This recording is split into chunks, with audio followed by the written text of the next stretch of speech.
there. This is Sam Kilmer, Managing Director of Cornerstone Advisors. Welcome to Fintech Hustle. In this fun episode, I have my co-host, Mary Wisniewski, Editor-in-Chief here at Cornerstone Advisors. Hey, Mary. Hey, good to see you, Sam. Yeah, and we also, Mary and I get the opportunity to bring to you two rock stars from the halls of Fintech and Bank Tech in Doug Brown, who's the president of digital for NCR. Hey, Doug. Morning, Sam. Morning, Hey, Mary. hey.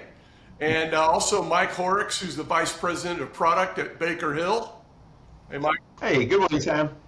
Doing great. Good that you guys could join us. We've got one of the things I love about podcasting and but also just mainly industry connections and industry pals, if you will, is the variety of things going on out there. And Doug, I know you guys are in all kinds of things, digital and payments and origination. And Mike, I know you guys are in business lending and areas of origination. So one of the things I love about this is just getting lots of different perspectives. So thanks again for indulging my sense of being able to go on tour in this industry. So I just thought, you know what, let's just kind of kick off here. I would just love for our audience out there to learn a little bit about the day in the life of Mike and Doug. And so why don't we just kick it off with Mike, tell us a little bit about the day in the life of Mike Horrocks. So, like you said, we're in all things commercial, small business, consumer lending, and around the risk of that, right? So I would say my day is all about prioritization. There's reg tech out there, right? That Section 1071 thing that my clients keep talking about. That's all I hear about right now from my bankers. How will we address regulatory changes that are out there? And so you definitely have to deal with those. But then on top of that, there are so many cool partnerships that we have opportunities to expand what we do. That on any given week, I'm getting multiple calls from different other fintech providers out there, and it's that call between what we can do, what we should do, right, and what where we want to be in the future. And so it's all about that prioritization of understanding where we should put development dollars, where we should come up with partnerships. And that is really my average day, is just constantly looking at that landscape and trying to make sure that we're in the right spot, 5 years out, 3 years out, in terms of where the industry is wanting to go. And right now, unfortunately, reg tech has a lot of the mindset of everyone's mind right now, right? Very interesting. Very interesting. Doug, what about your day in the life? What's the day in the life of Doug Brown look like? Well, never a dull moment, Sam, is what I'll categorize it as. As Mike was describing, we're a big little fintech. If you think about us, we're connected to hundreds of end clients, millions and millions of consumers and businesses, and so much of what Mike said is very true. It's a constant prioritization exercise, and for me, the big challenge is to separate the signal from the noise, and so that's why like talking today with you all is great. But there is so much distortion and distraction, right, and false positives, if you will. Mm-hmm. So for us, it's about breaking through all that, seeing what's real, and helping the industry advance collectively, right? Be it fintech and banking and at the like, to help it move ahead in that multi-year horizon. Good stuff. Good stuff. I mean, Doug, I like what you said about the signal from the noise, because again, some of these partners, I'll be on a call with them, and they'll be talking about all their AI, right? And I absolutely believe that if you have to be looking at AI in all your solutions, but as we peel back some of the layers on that, we find that it's this funny thing called math that they're doing in the background, right? And my kids do that, right? It's not AI. It's just some algorithms of math. So it's pulling back the noise that's out there. Very true, Mike. Mary, what do you think about that? Well, AI? Oh my gosh, I don't know. I'm generally nervous. I mean, I hear what you're saying about the math behind it because I think people are too using it too broadly and they're not being precise in the meaning. I think it's getting liberally used, and but I'm very nervous about it. But I live in Hollywood. Everyone's on strike right now. Certainly, AI is part of the conversation, a major part of the conversation, and it's going after the creative industry first. And I'll be really fascinated of how this plays out in banking because I know everyone's testing things, but what are they actually doing? I don't know. Sam, have you heard of any Well, experiments? I think Mike nailed it when he said there's sort of there's some semantical differences between what is an algorithm and what is AI. But when I look at a good chunk of the use cases for AI, I see a lot of consistencies with what has been deployed by, and John Meyer actually on our team has written up a great kind of synopsis of this, which is this whole notion of most of the fraud detection companies that have been doing this at scale for community banks and credit unions for years have been using AI, and in many cases even flat out machine learning to essentially continue to build up patterns to look for. It reminds me a little bit of, I met an exec, and I'm trying to remember her name. It's been so long. It's probably been 5 or 6 years ago. It was at an FIS conference, and there was an exec there of Capital One. I'll remember later who it was. But one of the things that she told me that was so cool was she said, she was essentially hired by Capital One to find bad stuff, to find fraud, and she was using some of these techniques, and she's now using some of those same techniques, but instead of in the risk category, she was deploying them in the opportunity finding or revenue generating category, which if you're a credit card lender like Capital One, I think as you guys have all seen, if you're going to be a solid credit card lender, you have to be able to use data analytics in a very strong way, or you're going to be out of business because of either fraud or you're taking excessive credit risks that you didn't calculate well. I think what's happening now is we're starting to see some of the techniques that the fraud fintechs, bank techs, whatever you want to call it, and some of the credit on the consumer side, Mike, where it's the credit card, the stuff at consumer at scale. And we're starting to see some examples of where it can be deployed in other situations. In some cases like business lending, small business lending may be more appropriate than say commercial in many cases because there's just not enough data there's not enough volume in the data sets in a lot of commercial to be able to use some of it. But I like it. I'm also kind of wondering at some point, will we be able to just AI this whole podcast? You know what I mean? Let's just, okay, Mary, you and I are bots. We're asking Mike and Doug's bot agents. And oh, by the way, I don't want us to diminish the notion of distortion because I've got a new Black Crowes live record back here that'll tell you that distortion can sound really amazing. So let's just not knock distortion entirely here. Distortion, But I think it's a great point. I'm glad you guys brought up AI and Doug. I'd love to hear anything that you're seeing inside NCR or with any of your partners. Any promise that you're seeing there? Yes, Sam, we are. And let me just start by addressing Mary's concern. She said she was scared by it. And I would suggest to Mary, that's why guys like Mike and I are out there testing and experimenting with this so that we can put it to good use. Because the one thing that we have seen is that if we don't use it, the bad actors will. And so let's understand it, know it, right, and put it through its paces together. So what I am seeing, Sam, is pretty interesting. You have to kind of break AI into two categories. There's AI machine learning, which has been around for years, right? And now we're talking about generative AI and large language model.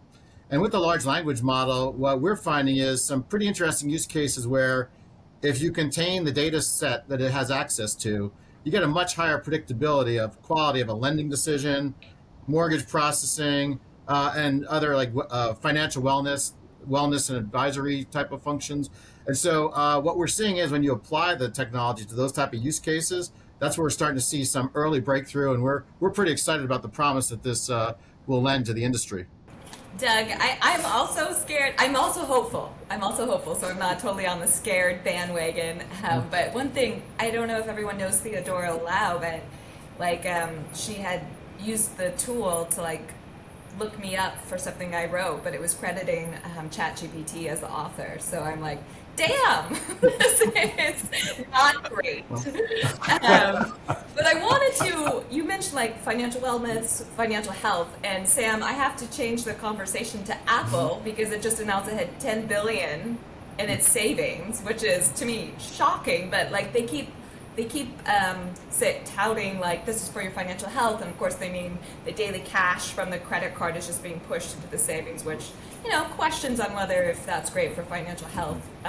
It is if you pay off the balance, right? But I am curious. I feel like just because it's Apple bringing up financial health, I feel like this is going to have broader implications and sort of bring this pressure back to banks in a way that maybe hasn't been true in the past. So I'm curious about that, but I'm also curious about this 10 billion in deposit. Did it shock anybody else? And I know there's another plot line of savers saying they can't move money quickly out of the account. So right. Well, let me thoughts, start, Mary. feelings, questions. Let me start on that one, Mary. I would say, Apple can sneeze and make $10 billion, right? So I'm not that impressed that their deposit draw was that great, especially on the rate they were using to do it. One other thing, I don't know if everyone in this panel has used it yet, but when you put the money in, it's like the Roach Motel. You can check it in, but you can't check it out. I have been waiting 75 days for $1,000 to come back to me because I was just experimenting with it. So, Apple's the master of UX and brand, and like you're saying on the deposit draw.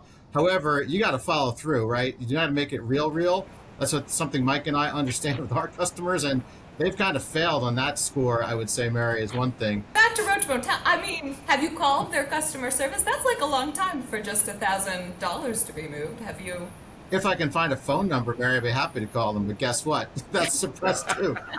Yeah, I mean, I can tell you right now, the older Horrocks children are big Apple fans, right? And they took it hook, line, and sinker.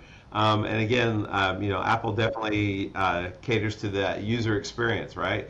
I mean, every time you open anything of theirs, be it an account or a phone, it's pleasant, right? And so that's why they're there. But I go back to Doug's point, right? Is it real? Yeah.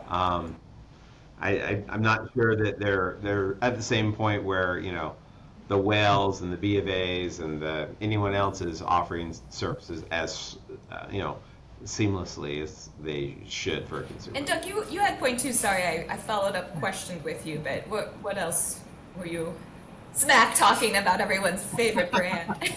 Well, I think industry-wide, Mary, too, is that as usual with them, they have very good timing, right? So they're launching in the midst of melee of deposit flow, crossing institutions, and everyone's kind of paying attention more than they maybe normally do. So yes, they're brilliant. Don't get me wrong, Mary, but just in our true snarkening experience and style of things, call out when they're not doing it perfectly well. So I think they captured a moment too when balances were moving quite substantially.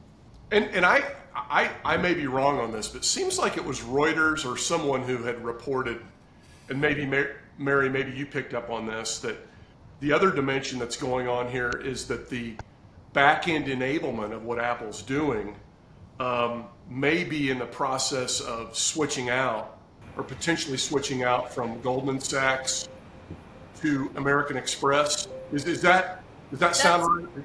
That is the rumor, especially with the credit card. I feel like there's still a question mark about the savings. I mean, there's question marks about all these questions, but yes, in theory, they want to sell their credit card possibly to American Express and maybe savings, but I think it's nebulous at best. I don't know, Doug or Mike, if you have a different understanding, but that was my read of it. Yeah, no, that's exactly how I understand it right now. I think there's still a lot of questions about where they want to take it. Yeah, I got to tell you, I think one of the interesting things to me on this is that the execution is so important, and I think what we've seen, at least in those announcements, is that Goldman Sachs, who speaking of nothing to sneeze at. I mean, talk about somebody who has lots of resources. And I think that, Doug, back to your earlier point around Apple using a pretty aggressive rate to get to that level. And I think this is one of the big topics that I feel like that keeps coming up is where does the industry, whether it's banks, credit unions, fintechs, where do they build up the chops, build up the skills to provide value that doesn't constantly take rate juicing to create scale? Like, what are the digital marketing skills? What are the I think Doug, one of the things that you identified there was, what we can argue about whether the Roach Motel problem of can't get it out. I hear you on that. I do think it's interesting though that even if you develop the skills of the Roach Motel of getting people in, whatever that honeypot is, I'm mixing metaphors now, but anyway, what is that? What is the skill set that it takes to draw that isn't simply juicing rate all the time? And I think to me, that is the sauce that I feel like the industry is seeking right now. I don't know if you would call it digital marketing skills, but it's a combination of the product offering itself being different enough to grab attention, and then also using the new way of reaching people that's not just buy our stuff at buyourstuff.com. There's got to be a better hook, it seems like. But I don't know if you guys have any thoughts on that from your client work. We have a client of ours that's in the Southeast, right? And I remember when they first signed on with us, it was a startup bank for all practical purposes, right? And they now are a dominant player in that Nashville market, and that's going to be really easy for anyone to figure out who they are. But when we did start working with Pinnacle Bank, I'll just make the Google search easy for everybody. They were. I mean, it was their entire approach was white glove, and so I think it goes back to, were they offering the same products as the guy down the street? At that point, yeah, they were, right? So they knew that it was white glove treatment that would make it so that people would want to come and bank with them. And now they've gone, beyond that. They've gone into different product mix, and they've expanded beyond just traditional banking, and they continue to go down, different channels of engaging with the people in their markets, right? But they're constantly looking at how to interact with that customer and what value do they bring to it, and they just are killing it in that regard. And so it doesn't matter if it's just a standard checking or a standard line of credit or a business loan or whatever. People know that there's a differential in the relationship that they'll have there versus some other bank down the street, right? And there are they do have some really interesting competitors there. There's one bank there that is catering to up and coming country music stars, right? I mean, you'd feel really stupid if Garth Brooks walked into your bank, 20 years ago and said, "Hey, I'd like to open up a checking account," and you said, "Garth who?" and he left, right? Well, it actually probably need to be more than 20 years ago. Let's say 30 years ago, right? But they're catering to a different crowd, and again, I think that's how they're going to grow, and that's how that you find that niche and then you run with it, and you're constantly testing and experimenting to see what else you can do differently. Interesting. Doug? And yeah, Sam, I think if you break that down for a minute, it takes a lot to attract them and onboard them successfully. That's what we do well, what Mike does well, right? We have a number of shared clients that do this, but getting them in, and it starts there. And then what is the bank? What is the credit union? What are they about at that point? What is it? It's the relationship, right? Is what they're driving, and they're looking to expand it. And so in order to do that, Mike alluded to white glove service. We have a number of customers who, applying the data in a meaningful way.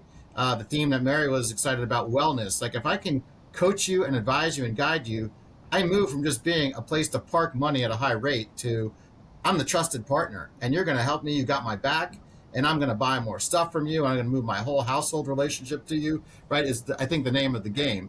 Now, to do that, that's easily said, but it gets back to, do you really know the customer? Whether it was Garth or anybody, like, Do you know me when I come in?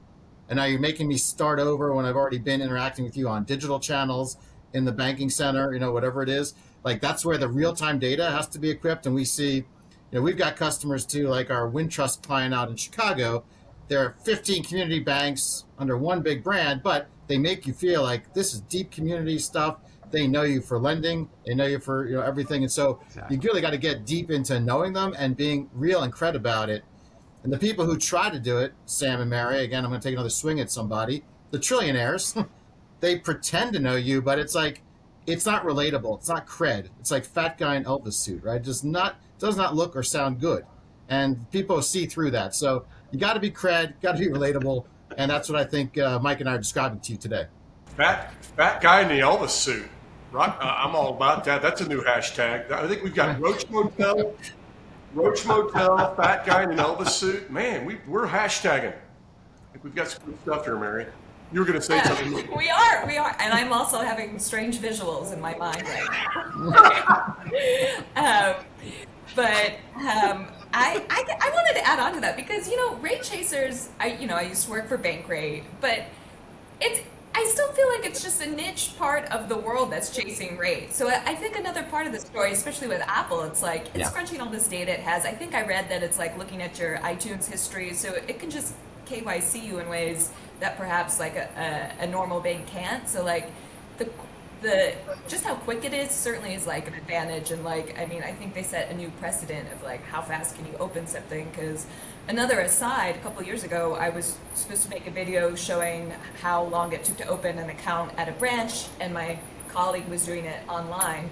But plot twist, I got it open quicker than the person doing it online, just showing you. And I know this is a problem that still the industry is up against, but for her, she was out of state, so I think that was part of the complication, added fraud check. But I think that, speed to opening is certainly something that the industry has needed to get better on for years and still needs to improve, I would say.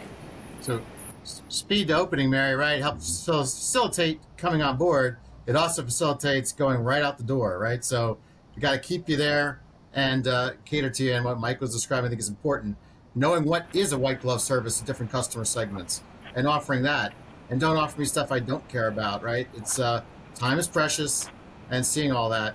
So I think that's a key part of what we're describing here today. You got to put the whole formula together, the recipe. Yeah, because you can touch me just a little too much with that white glove, right? It's like when the Horrocks kids go on the road trip, he's touching me, right? I do not want to be called by my banker every day as well. My life's just not that exciting. You don't want to be called by your banker and referred to as Garth Brooks or Garth from Wayne's World or whatever else that they're... Yeah, exactly, it's all, right? So part of this is the execution. I think the execution and delivery. I think, Mary, one of the things I think is interesting about what you were offering up too, I think, is that it's not just about the rate, although in terms of building up that deposit base to 10 billion, that was a big factor or a major factor. But I think the other thing is just how do you tie together the convenience of some of these things? And that's, while niche markets have been a struggling area because of concentration risk over the last year, I'm still a huge fan of the go-to-market with niches because I love how you can sort of tie together the execution of the delivery so that you start there and then go get the data. So it becomes, okay, what are some of the things that we want to assemble around musicians or around, whatever that niche is. I love that as a starting point for thinking about delivery as opposed to just let's go get some data and see what we can finagle. I think it's been an interesting part of what Apple's does. Well, let's take it one step further, right? Like on the niche, SVB. Okay, great. They understood who they were servicing, right? They just had other issues. It wasn't that that was bad customers, right? It was a combination of time and circumstances that address that. It wasn't their customer base. Hey, Mike, maybe they needed to hire your kid to work the math for them. Yeah, who knows, right? So, yeah. Well, I'd love to get, so we've talked a little bit about, some things that we've seen work well I love your examples too, guys, of Pinnacle and Wintrust, and not to mention the Elvis reference. Those are always welcome on this podcast. Always welcome. Even grotesque Elvis references are always welcome. But I was wondering, what are you seeing that's just not working very well? Like when you guys are out there in the halls and listening to the back channel stuff and the elbow twisting with whether it's clients, prospects, or even at some of the industry trade shows or whatever. What are you hearing that's sort of disappointing or underwhelming, or that could use some more TLC right now? Anybody want to take a shot at that, Mike? So, two things that kind of come to mind, and they're both kind of interesting for us from a Baker Hill point of view specifically. But one, I think it's kind of the merger and acquisition activity that could be or should be happening in fintech. Like I say, there's a lot of opportunities that we see or hear where people want to partner or maybe even take it one step further, right? But Sam, we've been talking about a recession just around the corner for the past 2 years, right? And that recession, that 6 months to a recession is eventually going to get here. I don't know when, but I think the M&A environment probably isn't as good as it should be right now, because a lot of valuations, a lot of situations are based on an economy that people aren't quite sure what's happening, right? I mean, depending on who you talk to, it's great. It's stagnation's right around the corner. The other day, someone said slugation. What does that mean, right? Sluggish-ation. So it's not stag, it's not inflation, it's just sluggish, I guess. I don't know. Anyway, so I think that's part of it. The other thing, but I'd say it doesn't necessarily work now, but I'm really hopeful and I'm excited to see what will come of it, is all this Fed Now, which again, we're not even in payments, right?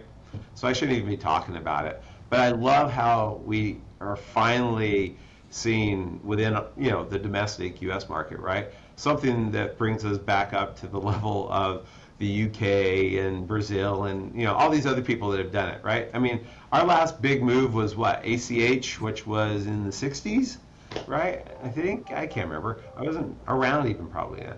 But it's good to see that we have some innovation there.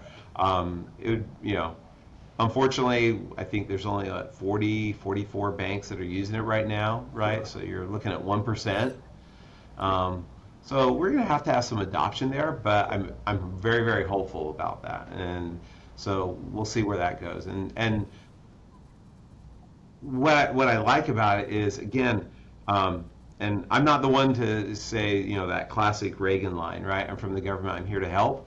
But if we could get some standards that would help fintech and help banks and help everyone participate, in a more level playing ecosystem, so that we can get back to the point that we brought up earlier, that there's a reason why I'm servicing the people of Keokuk County, Iowa, right?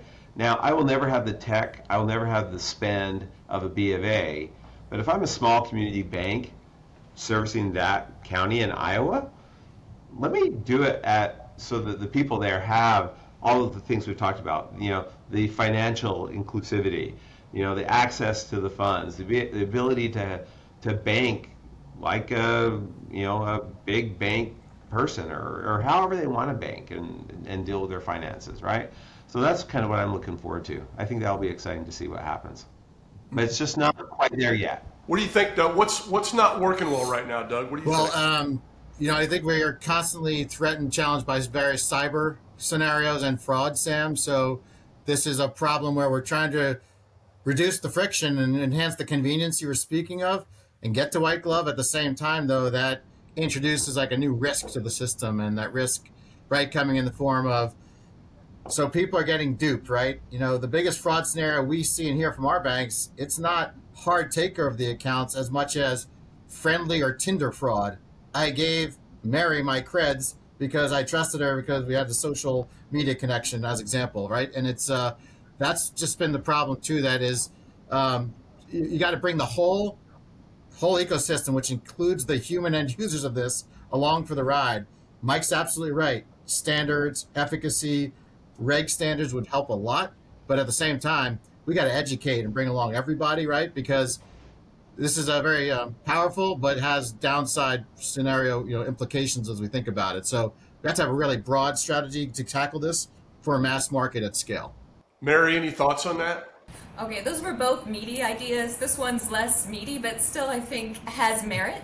And that is, during the pandemic, Reg D was changed so that banks do not have to charge people if they go over, I think it's 6 convenient transfers. And I feel like banks haven't really, this could change a lot of different things. Certainly it changes it for the people who have over $250,000, like how they're managing their money, but also like for the people on Chime or presumably Apple, like you can move your money all around and that kind of changes the bank account. What was a savings account might not necessarily be used as a savings account in time. So I feel like that's a looming thing that might be needing more attention. Mm-hmm. Well, it's top of mind, Mary, amongst it's top of mind. We hear that now where people are getting unlimited inbounds of things like questions about FDIC insurance and credit union standards, right? This is topics that, you're right, were not even discussed 18 months ago. So what other time could we say that?